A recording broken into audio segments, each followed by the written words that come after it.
پاکستان میں مقیم غیر قانونی افغان شہریوں کی وطن واپسی کے لیے تورخم بارڈر کھول دیا گیا۔ 20 روز بعد افغان مہاجرین کی واپسی کے لیے بارڈر کھولا گیا ہے۔ تورخم سرحد تجارت اور پیدل آمد و رفت کے لیے بدستور بند رہے گی۔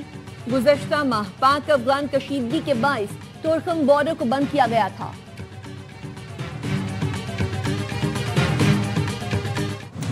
سولر کے نرخ 23 روپے سے کم کر کے 10 روپے فی یونٹ کرنے کی تجویز۔ نیپرا نے نرخوں میں تبدیلی پر کام شروع کر دیا۔ اگلے مرحلے میں سولر کے پے بیک ریٹس ختم کرنے کی تجویز زیر غور۔ وزارت پاور ذرائع کا کہنا ہے سولر سے بننے والی بجلی پر صارف کو سسٹم سے ادائیگی نہیں ہوگی۔ صارفین سولر انرجی کو 100% خود استعمال کرنے کا پابند ہوگا۔ سولر قیمت میں صارفین کو 125 ارب روپے ادائیگی کی جا رہی ہے۔ حکومت کے لیے آئی پی پیز کو ادائیگیاں مشکل ہوتی جا رہی ہیں۔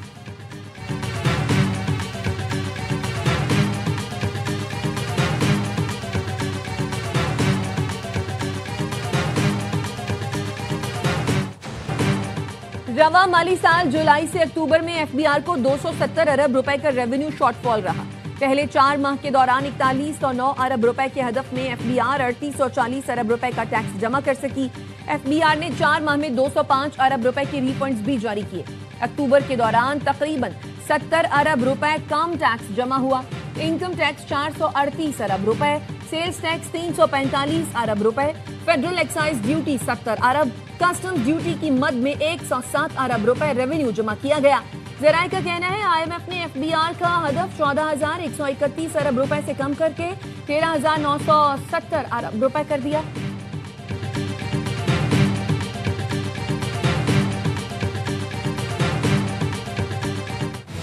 عوام نے پیٹرولیم مصنوعات کی قیمتوں میں اضافہ مسترد کر دیا۔ حکومت سے قیمتوں میں کمی کا مطالبہ، کہا مہنگائی پہلے ہی آسمان پر ہے، پیٹرولیم مصنوعات کی قیمتوں میں اضافے سے مشکلات مزید بڑھیں گی۔ پیٹرول کی قیمت میں 2 روپے 43 پیسے فی لیٹر اضافہ کیا گیا، نئی قیمت 265 روپے 45 پیسے ہو گئی۔ ڈیزل 3 روپے 2 پیسے فی لیٹر مہنگا، نئی قیمت 278 روپے 44 پیسے مقرر۔ مٹی کا تیل 3 روپے 34 پیسے اضافے سے فی لیٹر 185 روپے 5 پیسے کا ہو گیا۔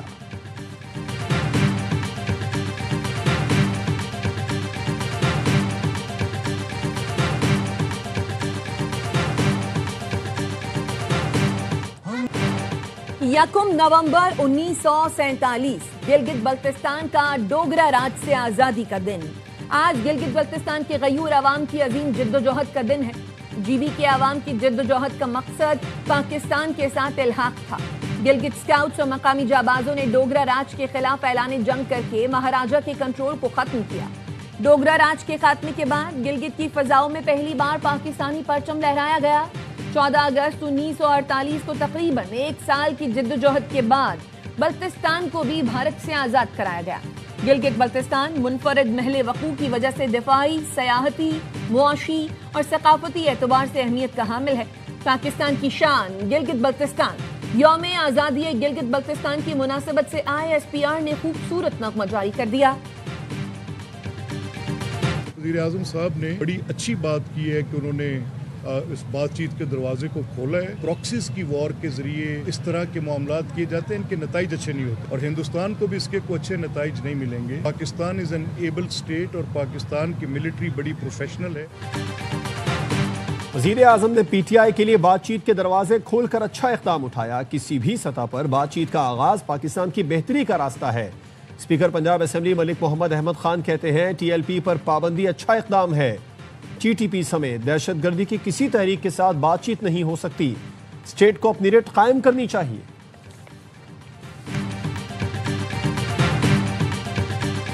پی ٹی آئی کی کے پی کے کی جو گورنمنٹ ہے، چیف منسٹر ہیں، کابینہ ہے، ان کا موقف اب کوئی اس کی ریلیونس نہیں۔ وہ تقاریر جس قسم کی کرتے ہیں وہ کرتے رہے۔ پاکستان کے عسکری ادارے اور عسکری قیادت جن کی ذمہ داری ہے ملک کا دفاع کریں، یہ پالیسی اب ان کی ہے۔ اسے کے پی کے چیف منسٹر کی تقریر سے کوئی فرق نہیں پڑے۔ وزیر اعلیٰ کے پی جو بیانات دیتے ہیں اس کی کوئی اہمیت نہیں۔ پی ٹی آئی کی صوبائی حکومت یا ان کے ارکان کے موقف کی کوئی حیثیت نہیں۔ وزیر اعظم کی مشیر رانا ثناء اللہ کی پروگرام اعتراض ہے میں گفتگو، کہا پاک فوج کی سیکیورٹی کی ذمہ داری ہے، پاک فوج کو ملک کے دفاع کے لیے جو بھی اقدامات کرنا ہوں گے وہ کیے جائیں گے۔ پی ٹی آئی کی ہر معاملے میں پاکستان مخالف پالیسی ہے۔ حکومت کے خلاف جانے کے چکر میں پی ٹی آئی ریاست کے خلاف چلی جاتی ہے۔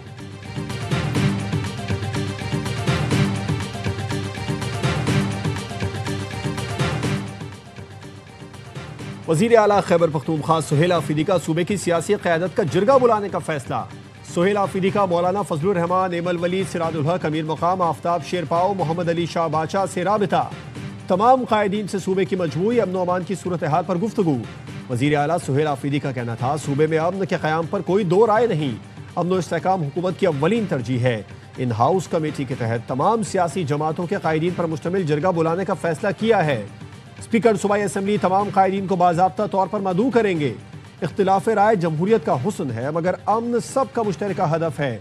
تمام فریقین کو ساتھ لے کر پائیدار امن یقینی بنایا جائے گا۔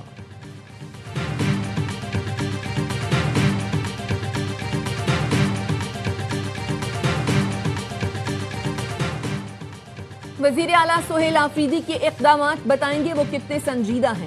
گورنر کے پی فیصل کریم کنڈی کہتے ہیں خیبر پختونخوا کو وفاق کی سپورٹ کی ضرورت ہے۔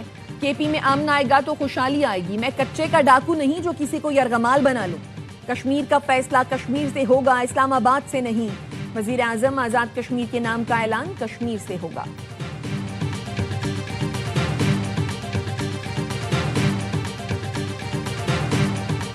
Jammu and Kashmir is not, never has been, and will never be an integral part of India. It is a disputed territory whose final disposition is to be decided by the people of Indian illegally occupied Jammu and Kashmir. اقوام متحدہ general assembly اجلاس میں پاکستان کا بھارت کو کرارا جواب۔ First secretary سرفراز احمد گوہر نے تقریر میں کہا جموں کشمیر نہ بھارت کا حصہ تھا، نہ ہے اور نہ ہی کبھی ہوگا۔ جموں کشمیر متنازع علاقہ ہے، فیصلہ اقوام متحدہ کی زیر نگرانی رائے شماری سے ہوگا۔ سلامتی کونسل کی قراردادیں کشمیری عوام کے حق خود ارادیت کی ضمانت دیتی ہیں۔ اقوام متحدہ کے نقشے بھارت کے زیر قبضہ کشمیر کو متنازع علاقہ ظاہر کرتے ہیں۔ بھارت اقوام متحدہ چارٹر کے آرٹیکل 25 کے تحت قراردادوں پر عمل کا پابند ہے۔ اقوام متحدہ کے ہائی کمشنرز اور عالمی ادارے بارہا بھارتی مظالم پر تشویش کا اظہار کر چکے ہیں۔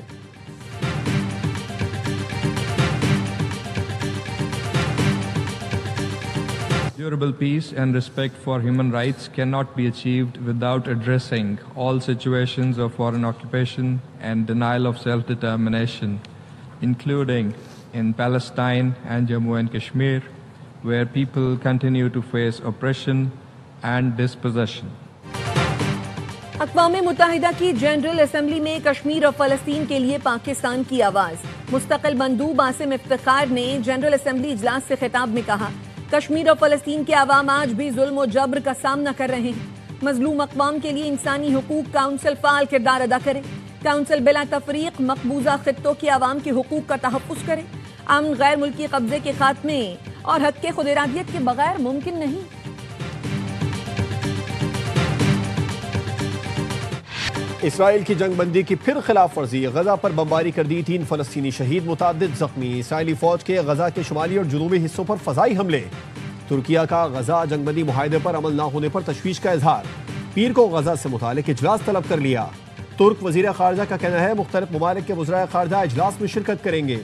حماس نے مزید 2 اسرائیلی یرغمالیوں کی لاشیں واپس کر دیں۔ اسرائیل نے بھی 30 فلسطینیوں کی میتیں فلسطینی حکام کے حوالے کر دیں۔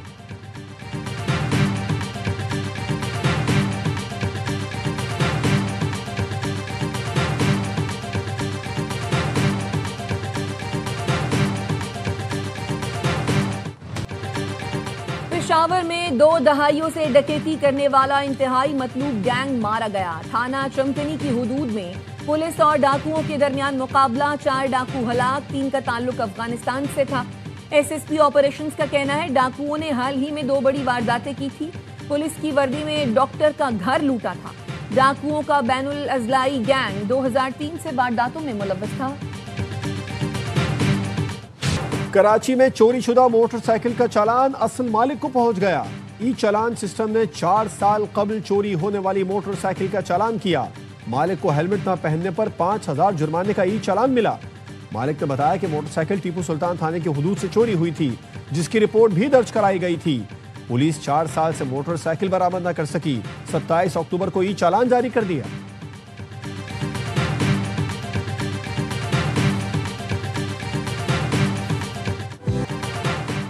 وزیر داخلہ محسن نقوی کا اسلام آباد میں ٹی چوک فلائی اوور اور شاہین چوک انڈر پاس منصوبوں کا دورہ، پروجیکٹس کی تعمیراتی پیش رفت پر اطمینان کا اظہار، کہا کاموں میں معیار اور رفتار پر کوئی سمجھوتا نہیں کیا جائے گا، فلائی اوور کی تکمیل سے جی ٹی روڈ سے فری اسلام آباد آ سکیں گے، یہ منصوبہ شہریوں کے سفری مسائل کے حل میں اہم سنگ میل ثابت ہوگا، شہریوں کو ٹریفک مسائل سے نجات دلانا اولین ترجیح ہے، منصوبے کو اگلے 30 روز میں مکمل کرنے کے لیے دن رات محنت کی جائے۔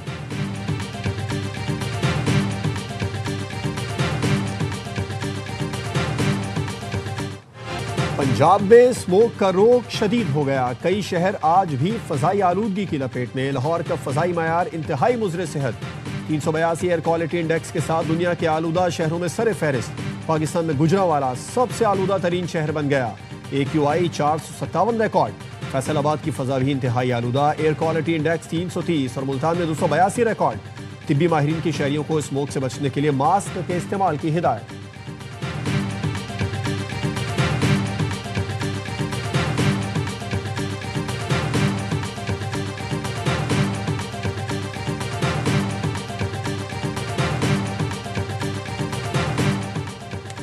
پاکستان براڈ کاسٹرز ایسوسی ایشن کی سالانہ جنرل باڈی میٹنگ کا کراچی میں انعقاد، دنیا نیوز کے میاں عامر محمود ایسوسی ایشن کے چیئرمین منتخب، ARY نیٹ ورک کے صدر اور CEO Salman Iqbal senior vice chairman منتخب ہوئے، جیو نیوز کے میر ابراہیم وائس چیئرمین، ڈان نیوز کے شکیل مسعود حسین سیکریٹری جنرل PBA منتخب ہوئے۔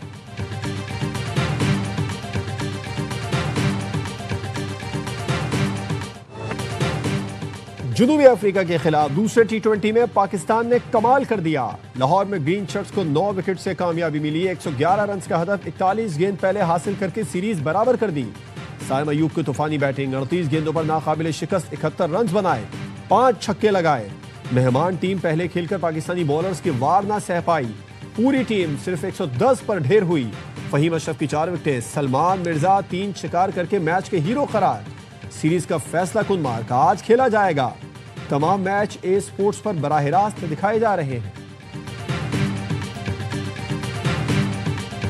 بابا گرو نانک کے جنم دن کی مناسبت سے یاترا ٹرین کراچی سے روانہ، سکھ یاتریوں کو لے جانے والی ٹرین کل صبح ننکانہ صاحب پہنچے گی، بابا گرو نانک کے جنم دن کی مرکزی تقریبات 5 نومبر کو ہوں گی۔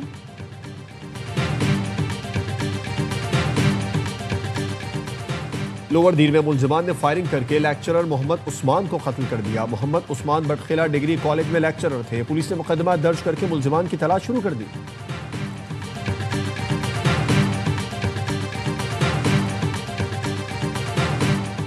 سفاکی کی انتہا، پاک پتن میں خاتون نے اپنے بھائی کے قتل کے شبے میں ملزم کے ساتھ مل کر سوتیلی بھتیجی کو قتل کر دیا، لاش 2 ٹکڑے کر کے بوری میں بند کر کے پھینک دی، ملزمہ گرفتار، DPO جاوید چدھڑ کہتے ہیں ملزمہ نے اعتراف جرم کر لیا، قانون کے مطابق سزا دلوائی جائے گی۔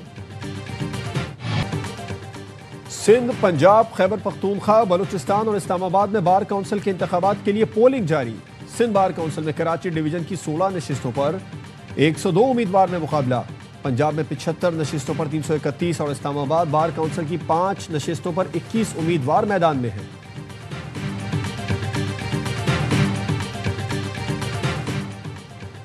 کینیڈین وزیر اعظم مارک کارنی نے اینٹی ٹیرف اشتہار پر معافی مانگ لی ہے، صدر ڈونلڈ ٹرمپ کی ایئر فورس 1 پر میڈیا سے گفتگو، کا ایشیا کے دورے کے دوران کارنی نے ریگن کی اینٹی ٹیرف تقریر والے اشتہار پر معافی مانگی تھی، انہوں نے کہا وہ کارنی کو پسند کرتے ہیں لیکن انہوں نے جو کیا تھا وہ غلط تھا، ان سے پوچھا گیا وہ کینیڈا کے ساتھ دوبارہ مذاکرات کرنے جا رہے ہیں، انہوں نے کہا نہیں، لیکن کینیڈین وزیر اعظم کی تعریف کرتے ہوئے کہا ان کے ساتھ بہت اچھے تعلقات ہیں۔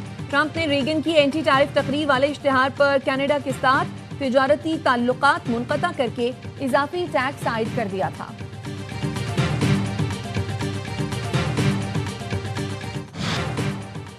یوکرین طویل فاصلے تک مار کرنے والے امریکی ٹوما ہاک میزائل خریدے گا، پینٹاگون نے میزائل فراہمی کی منظوری دے دی، امریکی میڈیا کا کہنا ہے میزائل دینے سے متعلق حتمی فیصلہ ٹرمپ کریں گے، روسی صدر نے ٹیلی فونک گفتگو میں امریکی صدر کو کہا تھا ٹوما ہاک میزائل کی فراہمی سے امریکہ اور روس کے تعلقات متاثر ہوں گے۔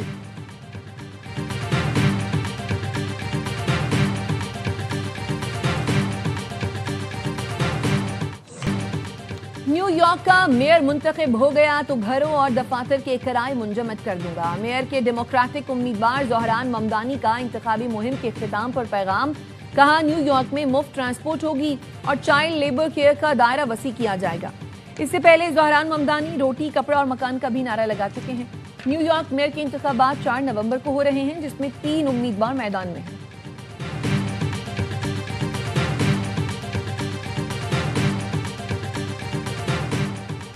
تنزانیہ کے متنازع صدارتی الیکشن کے خلاف پرتشدد مظاہرے، 700 افراد ہلاک، متعدد زخمی. مظاہرین نے دارالسلام ایئرپورٹ پر دھاوا بول دیا، بسوں، پیٹرول پمپس اور پولیس اسٹیشنز کو آگ لگا دی. کئی پولنگ مراکز تباہ کر دیے. ملک بھر میں کرفیو نافذ، فوج تعینات کر دی گئی، انٹرنیٹ بھی بند کر دیا گیا. نیو یارک سٹی میں ریکارڈ بارش کے بعد متعدد علاقے زیر آب، 2 افراد ہلاک. بروکلن کے تہخانے سے ایک شخص کی لاش ملی. مینہٹن کے بوائلر روم سے ایک اور شخص مردہ حالت میں ملا. بارش سے ٹریفک جام، گھروں کو نقصان پہنچا. نکاسی آب کا نظام درہم برہم. سوشل میڈیا پر شہریوں کی گندے پانی میں گھر واپسی کی ویڈیوز وائرل. عوامی نمائندوں کی شہر کے پرانے انفراسٹرکچر پر شدید تنقید.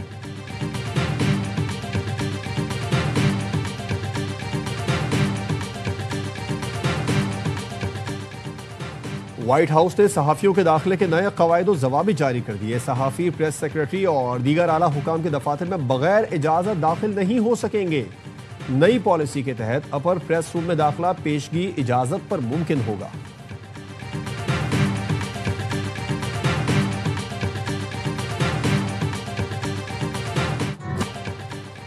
یونیسکو نے سعودی دارالحکومت ریاض اور مدینہ کو تخلیقی شہروں کی فہرست میں شامل کر لیا. مدینہ منورہ کو روایتی پکوانوں جبکہ ریاض کو ڈیزائننگ کے میدان میں تخلیقی شہروں کی فہرست میں شامل کیا گیا ہے.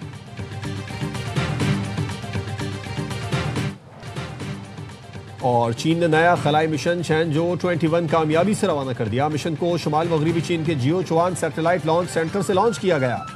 چینی میڈیا کا کہنا ہے مشن چین کے بڑھتے ہوئے خلائی پروگرام کی جانب ایک اور اہم قدم ہے. مشن 6 ماہ تک خلا میں ہی رہے گا.